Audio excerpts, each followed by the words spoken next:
What's up, guys? It's your boy Ruben, and you know how we do. New week, new video. And this one's a little late, so I apologize, guys. Cowboys fans, let me go ahead and cover what we just saw and what we can expect going forward. So what we just saw was the Cowboys take on the reigning champion Tampa Bay Bucks, Tampa Bay. And we lost. We lost by 2 points, 31-29. We gave Tom Brady too much time on the clock, and all he needed was a field goal to basically win the game, and that's what ended up happening. Now, takeaways from this game.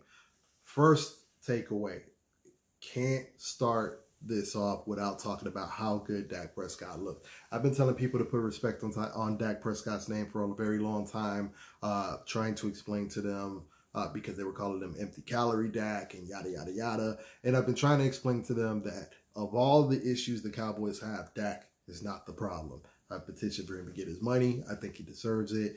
Dak is not the problem. The problem has always been with the Cowboys, are we making enough plays on defense?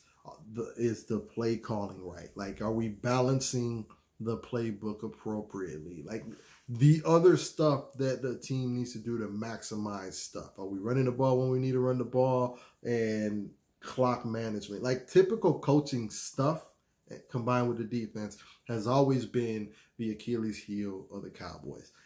And not just coaching stuff, but I guess you could file this under coaching stuff. But I've always said we've always been the kind of team that we play up and down to the opponent. We, read our own press clippings, and they get a little full of themselves, and it costs them. Visit IE when we lost to the Jets. Just stuff like that.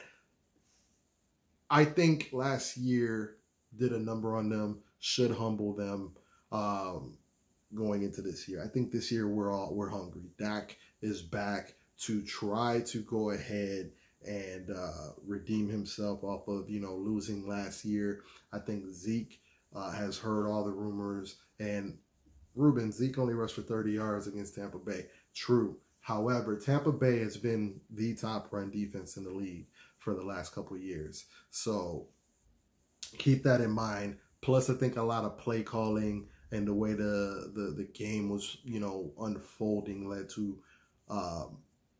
just the way that the play calling set up called for more passes. They were stacked up against the run. We had no Zach Martin. I saw Vita Vea jumping into the backfield at will a lot. Let's give Zeke a little bit of credit because he handled, the pass blocking pickups like a champ. And he did what he could with the play calls that he got. One time he should have got a touchdown, and Blake Jarwin completely whipped on a block. Should have been a touchdown if Blake Jarwin just falls in front of that safety. He didn't pick him up, and therefore Zeke, didn't make the most of that run. So, it's just little stuff like that, things that can be cleaned up. So keep that in mind. Now, with that being said, with that being said, things for concern, okay? I'm sure you guys know that we might be without Randy Gregory this week, and DeMarcus Lawrence broke a bone in his foot. It's like we're cursed.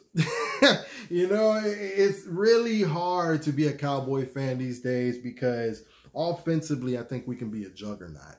But defensively, I really thought the move to the 4-3 with Dan Quinn looking over it, and I know a lot of people don't like Dan Quinn, but I just think this defense was built for the 4-3.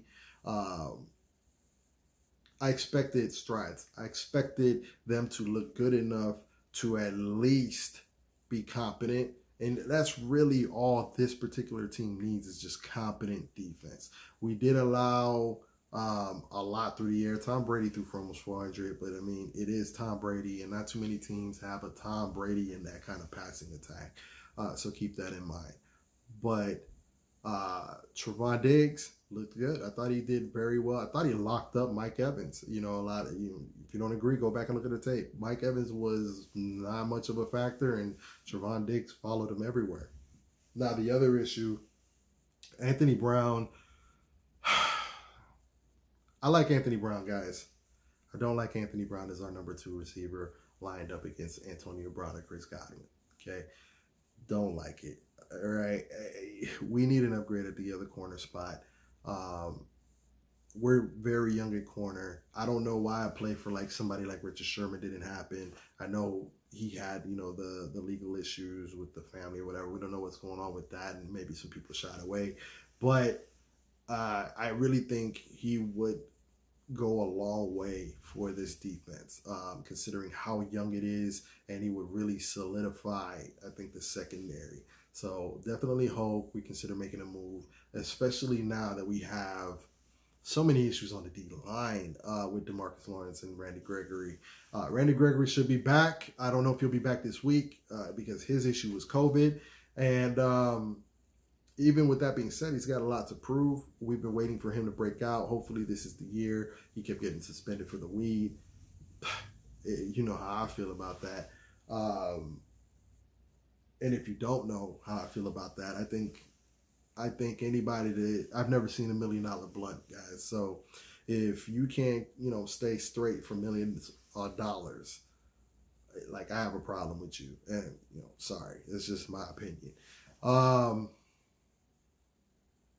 So where do we go from here?